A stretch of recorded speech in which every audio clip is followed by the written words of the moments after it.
Acabando o período tribulacional, lembrando que este período é de 7 anos e que quando a sexta taça for derramada, o rio Eufrates se seca.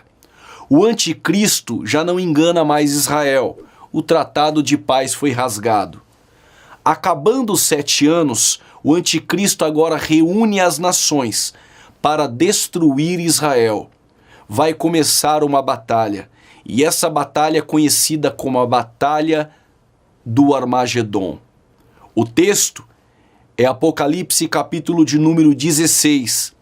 E da boca do dragão, e da boca da besta, e da boca do falso profeta, vi saírem 3 espíritos imundos, semelhantes a rãs, porque são espíritos de demônios, que fazem prodígios, os quais vão ao encontro dos reis de todo o mundo, para os congregar para a batalha naquele grande dia do Deus Todo-Poderoso. E os congregaram no lugar que em hebreu se chama Armagedon. Apocalipse capítulo de número 16, versículo 14 e versículo de número 16. O nome Armagedon significa cidade de Meguido, que está situada a oeste do Rio Jordão, no centro-norte da Palestina, a cerca de 15 quilômetros de Nazaré e a 25 quilômetros da costa do Mediterrâneo. Foi cenário de grandes batalhas no Antigo Testamento, como em Juízes, capítulo de número 5, versículo 19 ao 21, e 2 Reis, capítulo de número 23, versículo de número 29. Como será essa batalha do Armagedon? É nessa extensa faixa de terra que o anticristo vai mobilizar as nações em um ataque mundial contra Israel. Acampados nesse vale, as tropas caminharão em direção à Cidade Santa. E o versículo para isso é: e acontecerá naquele dia que farei de Jerusalém uma pedra pesada para todos os povos. Todos os que carregarem certamente serão despedaçados, e ajuntar-se-ão contra ela todas as nações da terra. A batalha do Armagedon está em Zacarias capítulo 12 e também Zacarias capítulo de número 14. O que será essa batalha do Armagedon? Israel, por perceber que todas as nações foram mobilizadas pelo anticristo e estão em volta de Israel para tentar destruir de uma vez por todas, Israel não vê outra solução a não ser dobrar o joelho no Monte das Oliveiras e clamar pelo Messias, que para eles nunca veio. Neste momento que as nações estiverem em volta, vindo à marcha no Vale de Meguido, no meio da oração de Israel, o céu vai se abrir. E quando o céu se abrir, não é filme de Hollywood, é Apocalipse capítulo de número 19, versículo de número 11. Isto abrilhantam as páginas do livro do Apocalipse, o livro das revelações. João vê o céu aberto, e não só João. No dia da batalha do Armagedon, todo olho verá, diferente de quando Cristo arrebatar a igreja, que 7 milésimos de um segundo, num abrir e fechar de olhos, ninguém vai ver. Mas agora, a volta de Jesus Cristo, todo olho verá. O céu se abre, e neste momento que o céu se abre, aparece um cavalo branco. Este cavalo branco não é o genérico do Apocalipse 6. O do Apocalipse 6 tem na sua mão uma balança, e um arco e uma flecha. O original Jesus Cristo, no capítulo 19, ele tem uma espada aguda que sai da sua boca. Esta espada irá ferir as nações que estão em volta de Israel para tentar destruir a nação eleita, a nação escolhida, que Deus chamou para ser uma nação sacerdotal. Neste momento, Apocalipse capítulo de número 20 nos diz e relata que um anjo desce do céu. Nós não sabemos qual, há quem diga o arcanjo Miguel. Ele desce do céu com uma corrente e uma gaiola na mão.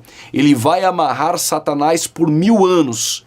Jesus Cristo no cavalo branco desce, atrás dele um exército. Quem é esse exército? Eu e você, a igreja do Senhor, estará vindo com ele. No seu vestido e na sua coxa está escrito: Senhor dos senhores e Rei dos reis. Quando ele pisa o pé no Monte das Oliveiras, neste exato momento ele pega o anticristo, que é a besta do mar, ele pega o falso profeta, que é a besta da terra, e ele inaugura o Guiena, o lago de fogo, destrói as nações. Com os pés sobre o Monte das Oliveiras, Israel vai olhar para cima e vai fazer uma pergunta: o que são estas marcas em suas mãos e em seus pés? Jesus vai olhar para Israel e vai dizer: são as marcas que meus irmãos fizeram dentro da minha própria casa. É neste momento que Israel se arrepende, porque vai reconhecer e saber que este é o Messias que eles trocaram por Barrabás. Este é o Messias que eles chamaram de impostor e acreditaram na conversa e na mentira de Anás e Caifás, que os discípulos roubaram o seu corpo. Este é o Cristo que a igreja sempre adorou e que Israel nunca acreditou. Este mesmo vai estar sobre ele salvando Israel. Em arrependimento vai descer um batismo sobre Israel, de súplicas e lágrimas. Aí você lê, abrindo a tua Bíblia, Zacarias capítulo de número 12, versículo de número 10. Neste momento, o Monte das Oliveiras vai se partir. Israel vai ser salvo. E quando Israel partir salvo, vai acontecer algo agora extraordinário.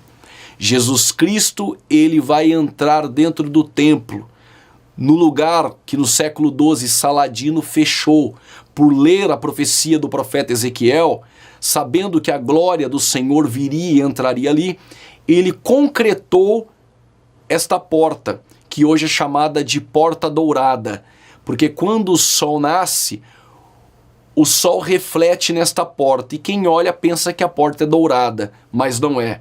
Só que Saladino, no século XII, ele fechou essa porta dizendo: o rei de Israel não entrará por aqui.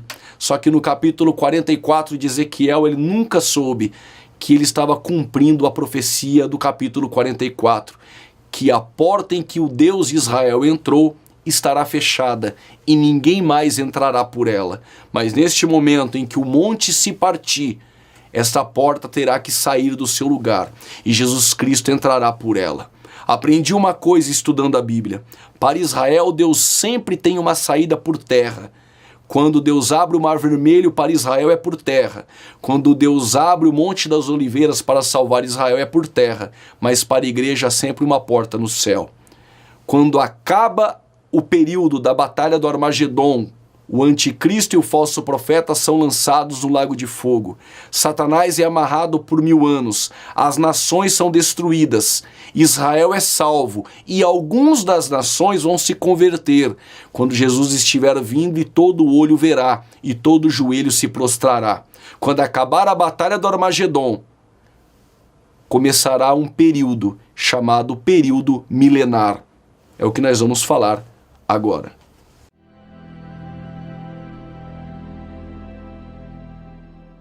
Entendendo a ordem cronológica da escatologia bíblica, nós falamos sobre indicativos do arrebatamento, falamos do arrebatamento da igreja, 2 festas da igreja no céu, tribunal de Cristo e bodas do Cordeiro, 7 anos de tribulação na terra para Israel e as nações. No final da tribulação há uma batalha do Armagedon. Terminando a batalha do Armagedon, inicia-se o período milenar, chamado de milênio. Quem vai participar do milênio? Israel e aqueles que se converteram das nações quando Jesus Cristo, em sua volta, Apocalipse capítulo 19, versículo de número 11. Então começa agora o período milenar, conhecido por todos como milênio. O texto é: então vi descer do céu um anjo, tinha na mão a chave do abismo e uma grande corrente. Ele segurou o dragão, a antiga serpente que é o diabo, Satanás, e prendeu por 1000 anos, lançou-o no abismo, fechou e pôs o selo sobre ele, para que não mais enganasse as nações, até que se completassem os 1000 anos. Apocalipse capítulo de número 20, versículo de número 1 ao versículo de número 3. Sobre o milênio, nós temos algumas teorias acerca dele. A primeira é o pós-milenista. Começou a espalhar-se a partir do século XIII. Seus adeptos interpretam os 1000 anos do milênio como uma extensão do período atual da igreja. Ensinam que o poder do evangelho ganhará todo mundo para Cristo e a igreja deverá assumir o controle dos reinos seculares. Essa escola escatológica que defende que Cristo virá pela segunda vez no término do milênio. Esta teoria é chamada de pós-milenista. Uma outra teoria que surge são os amilenistas. Lembrando que a igreja, até o século III, ela defendia o pré-milenismo. A igreja é dividida em etapas. A primeira etapa é a igreja primitiva. A segunda etapa é a igreja perseguida. E a terceira é a igreja imperial. A igreja passou da igreja primitiva até a igreja imperial por perseguições. Cristãos eram mortos nos coliseus, mortos nas praças. Os corpos desses cristãos eram devorados por leões. Todos nós sabemos a história da igreja perseguida através dos imperadores romanos. Quando Constantino assume o poder como imperador, ele percebeu que o cristianismo havia crescido. E mesmo passando por perseguição, surge uma suposta ideia que este Constantino imperador, ele se converte ao cristianismo. Sendo assim, ele alia a igreja com o Estado e a igreja passa a receber benefícios do Estado. Constantino agora ele enterra a espada da perseguição contra a igreja. Os cristãos então entenderam que agora eles estariam vivendo um período de paz e muitos começaram a defender que este período era o milênio. Aí surge a ideia do amilenismo. Agostinho, um dos grandes expoentes da igreja, um grande teólogo, influenciador, chegou a defender o amilenismo, trazendo toda uma alegoria e simbolismo do período milenar, a qual nós sabemos que é literal, os 1000 anos. Agostinho, então, ele surge essa ideia do alegorismo, do simbolismo, com um dos grandes expoentes oriundos de Alexandria, Orígenes. Orígenes, um dos pais da igreja que sempre defendeu o alegorismo. Aí Agostinho traz essa ideia alegorista, ele simboliza o milênio e passa a defender que nós já estamos vivendo este período milenar. O amilenismo surge dessa ideia de Agostinho quando a igreja deixa de ser perseguida no período da igreja imperial através de Constantino. Sendo assim, os amilenistas acreditam que Satanás então está preso e que nós já estamos vivendo o milênio. A ideia da alegoria, ela não surge só com Orígenes, ela vem com Filo e vem do berço de Alexandria. E essa ideia persuadiu estes homens que passaram a defender que nós estamos vivendo o milênio. Teoria conhecida como amilenista, que ela termina e encerra para muitos na reforma com Calvino, que passa a defender o pós-milenismo. A outra teoria é o pré-milenismo. O que vem a ser o pré-milenismo? É toda esta cronologia que nós estamos ensinando. Vai ocorrer o arrebatamento da igreja, 7 anos de tribulação, batalha do Armagedon e, por fim, o período milenar.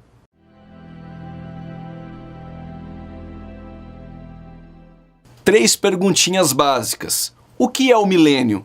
O milênio é um período de 1000 anos literais. Quando será o milênio? Já explicamos. O milênio será depois da batalha do Armagedon. Para quem será o milênio? Para Israel e para todos aqueles que se converteram no período da batalha do Armagedon. Como e onde estará a igreja dentro do milênio?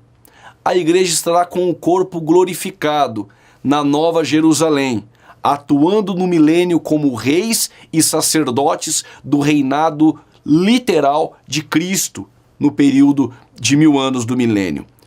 Que sucederá às nações do milênio?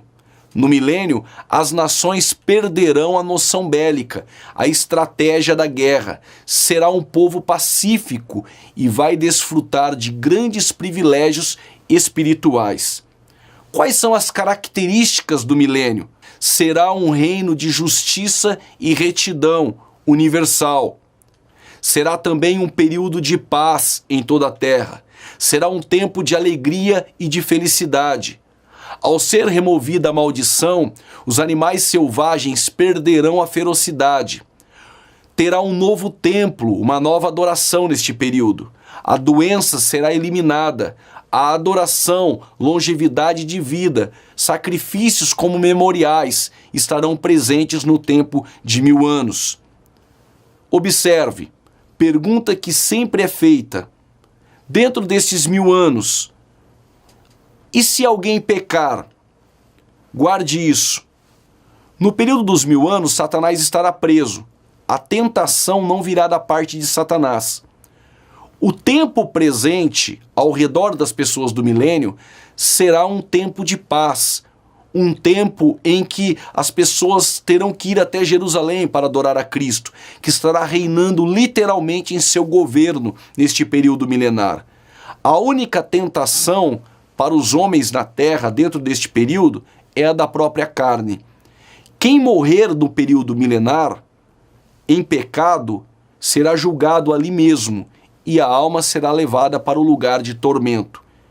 Uma pergunta que é feita: e os justos? Uma pergunta um pouco difícil. Os justos, eles vão permanecer neste período em longevidade de vida. E acabando-se os 1000 anos, Satanás será solto da sua prisão e sairá a enganar as nações que estão sobre os 4 cantos da terra, Gog e Magog, cujo número é como a areia do mar, para juntar em batalha. Apocalipse capítulo 20, versículos 7 e 8. Isto é o que vai ocorrer quando acabar o milênio. No final dos 1000 anos, a Bíblia diz que Satanás será solto novamente por um breve período de tempo. Pergunta que sempre é feita: por que Deus vai permitir Satanás ser solto? Porque aqueles que nasceram no período do milênio, estes passarão por um teste, como Adão passou no jardim, como os anjos passaram na eternidade, como Israel passou no deserto na adoração do bezerro de ouro. Satanás será solto para tentar enganar alguns, e vai conseguir. Vai enganar a muitos que vão se rebeliar contra o reinado literal de Cristo na terra, mesmo usufruindo um tempo de paz espiritual e de todas as características que nós já falamos aí acerca do milênio. Quando ele reunir estes que vão se rebelar contra Cristo e se unir com Satanás, terá uma batalha chamada Batalha de Gog e Magog. Nesta batalha, Cristo se levantará do seu trono no milênio. Ele vai pegar Satanás de uma vez por todas e vai lançar no lago de fogo, aonde o mesmo estará eternamente, junto com o anticristo e com o falso profeta, que já estarão lá, desde o período final da grande tribulação, da batalha do Armagedon, quando foram lançados na volta do Senhor Jesus Cristo com a igreja para com Israel. Estes das nações serão todos mortos, e as almas serão levadas para o lugar de tormento. Encerra-se o período de 1000 anos.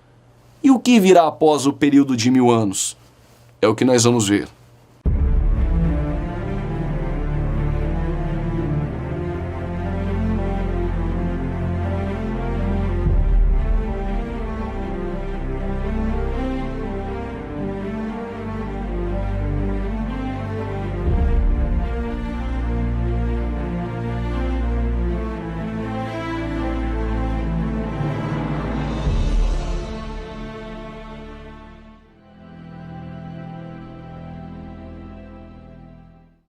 Acabando o período milenar, o período de 1000 anos, dando fim assim na batalha de Gog e Magog, onde Satanás é lançado no lago de fogo eternamente, e aqueles que se rebelaram contra o reinado literal de Cristo no milênio serão todos mortos e as almas no lugar de tormento.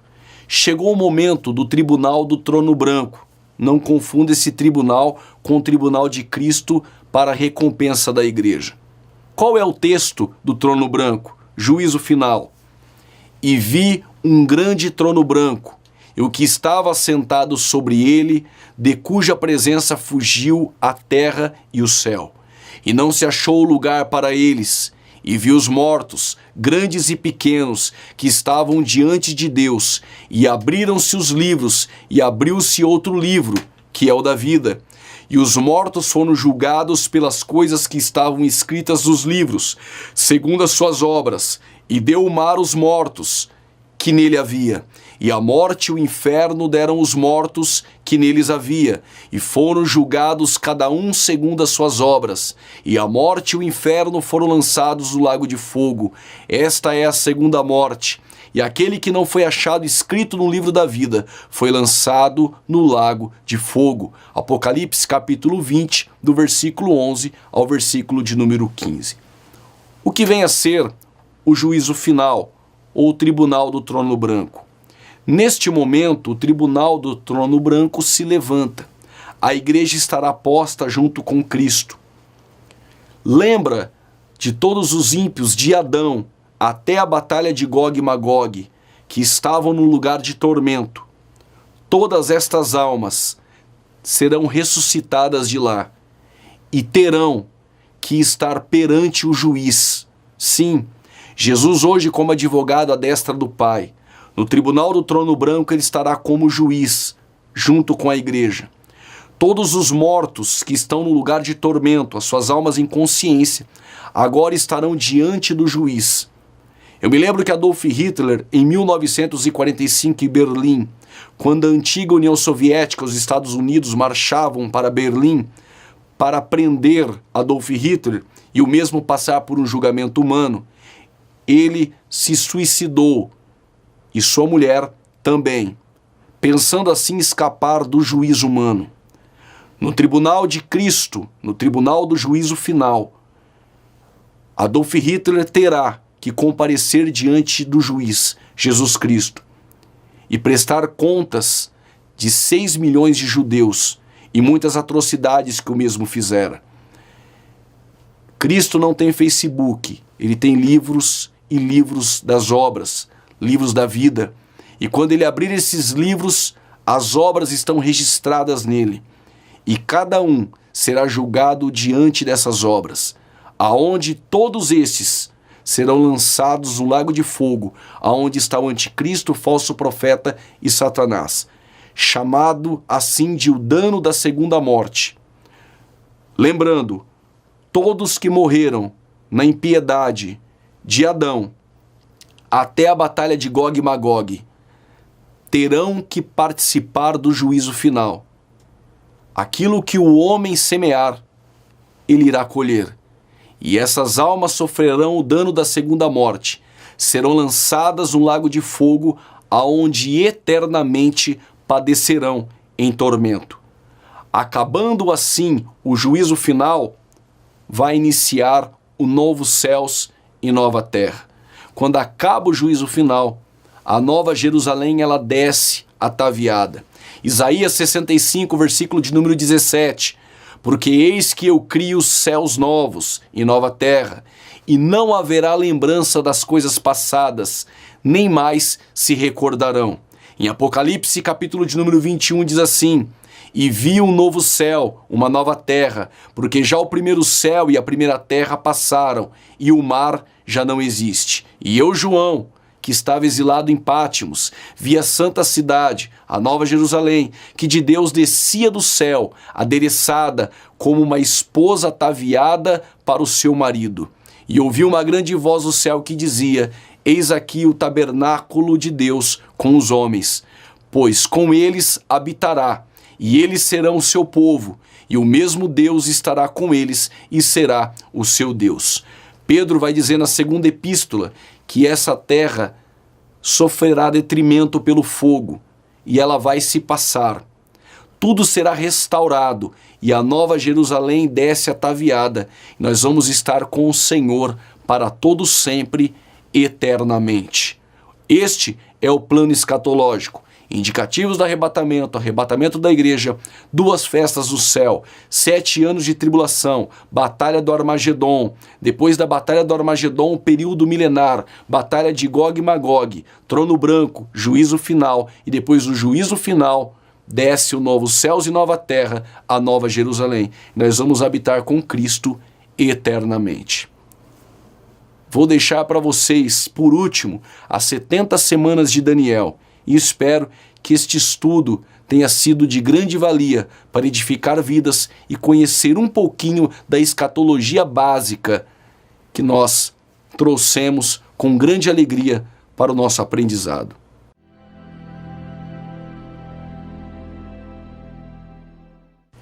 Deixamos por último para tratar das 70 semanas de Daniel.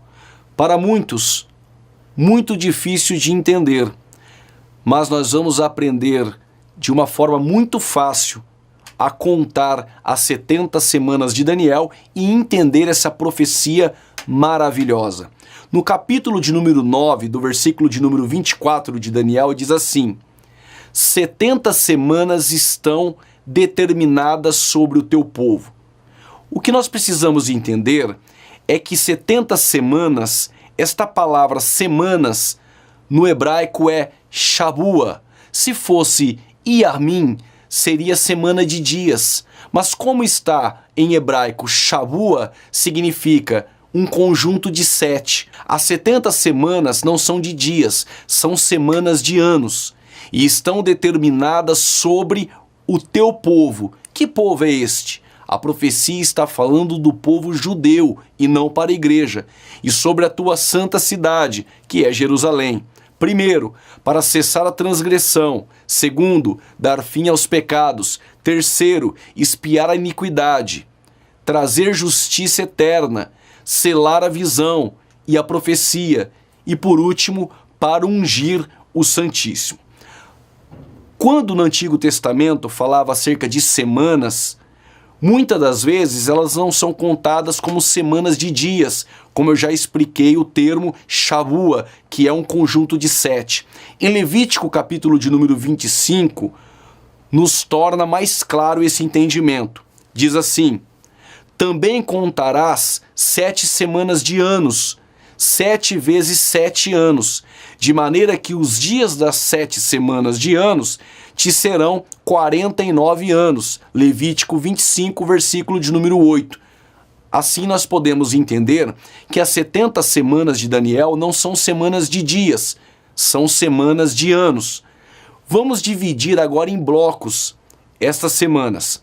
Sabe e entende, versículo 25, desde a saída da ordem para restaurar e para edificar Jerusalém, até o Messias, o príncipe, haverá 7 semanas e 62 semanas.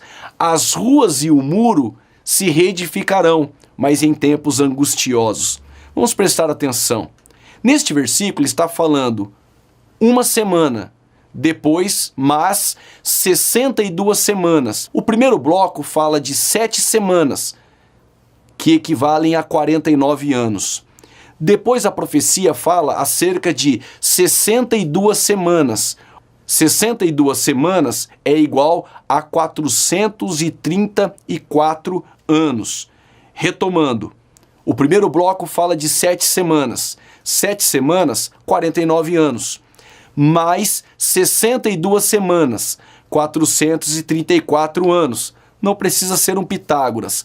49 anos de uma semana de anos, 62 semanas que totalizam 434 anos, equivalem a 483 anos. Versículo 26. E depois das 62 semanas será cortado o Messias. Vamos entender agora a profecia. Nós precisamos entender quando foi dada a ordem para restaurar e edificar Jerusalém. No cânone de Ptolomeu, você pode pesquisar isso no Wikipedia, por exemplo, no Google, vai estar a ordem dos reis persas. E o rei Artaxerxes I, ele começa a reinar no ano 465. Em Neemias, capítulo 2, versículo de número 1, foi exatamente naquele tempo que saiu a ordem para restaurar e edificar Jerusalém. Diz assim: no 20º ano do reinado de Artaxerxes.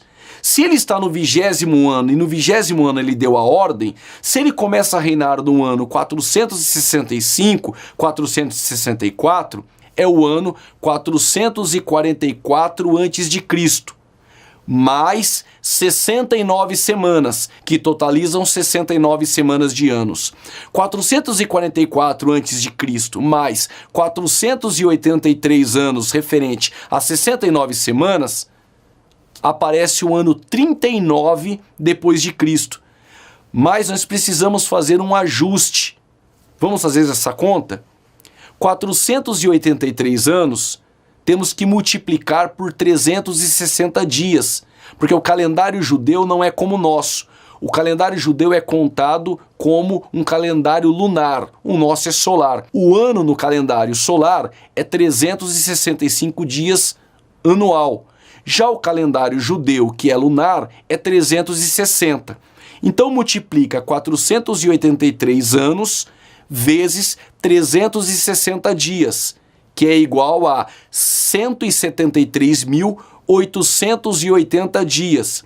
Depois temos que dividir 173.880 dias por 365 dias do ano solar, equivale a 476 anos. 476 anos subtraindo de 444 a.C., que foi a ordem para edificar Jerusalém, ano 32 depois de Cristo. Lembra a profecia? Daniel disse: da ordem para restaurar Jerusalém, 69 semanas até que o Messias seja cortado, até a crucificação do Messias. Só que devemos aí nesse ano 32 somar mais um ano, referente ao ano zero da história, que é igual ao ano 33 depois de Cristo. Observe, temos 69 semanas, que começa a contar desde a ordem para restaurar Jerusalém, Neemias 2:1. Que ano que a gente tem? 444 a.C., que vai até a data em que o Messias é cortado, crucificado, que é o ano 33. Mas como estamos falando de 70 semanas de Daniel, nós falamos só acerca de 69 semanas. Falta a última semana, ela aparece agora, no versículo de número 27. E ele firmará aliança com muitos por uma semana. Que semana é essa? Semanas de anos. Se é semana de anos, são 7 anos. Esses 7 anos são os anos do período da grande tribulação. 69 semanas de 444 a.C. até o ano 33, que o Messias foi cortado. Por que então interrompeu este período entre a 69 e a 70ª semana? Está escrito neste texto: e na metade da semana fará cessar o sacrifício da oblação. Metade de qual semana? Da última semana, que são 7 anos de tribulação. Mas entre a semana 69 e 70 há o intervalo. E Jesus falou sobre este intervalo em Lucas, capítulo de número 21, versículo de número 24. Cairão pela espada e serão levados como prisioneiros para todas as nações. Jerusalém será pisada pelos gentios, até que os tempos deles se cumpram. Entre a 69 e a 70ª está o tempo da igreja. Quando vai se cumprir esse tempo? No arrebatamento da igreja. Aí irá iniciar a última semana de 7 anos, que é a 70ª semana de Daniel, em que na metade da semana fará cessar o sacrifício, que é quando o anticristo vai se rebelar contra Israel. Ficou fácil? Recapitulando. Quando começa a contar as 70 semanas de Daniel? Desde a ordem para restaurar Jerusalém, Neemias 2:1. Quando foi? 444 a.C., no reinado de Artaxerxes. Com 69 semanas, ano 33, depois de Cristo, quando o Messias foi cortado. O intervalo é o tempo da graça da igreja. E quando a igreja for arrebatada, cumpre-se então a última semana de Daniel. Espero que você tenha entendido essa matemática acerca dessa profecia que se cumpre com total exatidão. Este é o nosso Deus. Estas são as 70 semanas de Daniel e este é o estudo escatológico básico. Que bom que nós aprendemos um pouco mais acerca das coisas vindouras e que isso venha servir para a edificação da nossa fé. Que Deus os abençoe, em nome de Jesus.